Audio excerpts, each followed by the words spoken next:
The biggest missing link in my journey when I was healing from chronic anxiety, panic attacks, OCD, and borderline personality disorder was how I actually related to these negative personality traits that defined me. I was in and out of therapy. I was taking 10 different types of medication at one point, and it really was difficult for me to believe that I wasn't broken because I had so many of these appointments with doctors, psychologists, psychiatrists telling me otherwise. And sure, they didn't use the exact word broken, except for one doctor. He literally told me my brain was just broken. But I digress. While they didn't say directly, hey, you're broken, they did say, hey, you have this, and this disorder. And these are the things that are just part of your brain because your brain is just not functioning the way it's supposed to.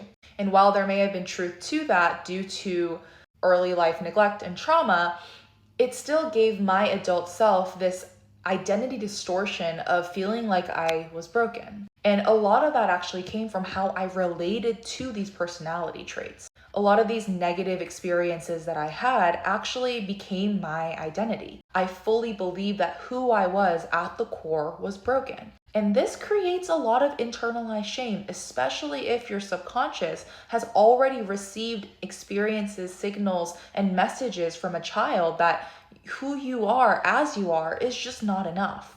The best thing that you can do for yourself when you are actually healing and trying to transform and slip away from this narrative that you may have been for the last 10, 20, 30 years of your life is starting to look at, okay, how am I defining these personality traits? Am I viewing these parts of my personality as just who I am and a negative part of who I am?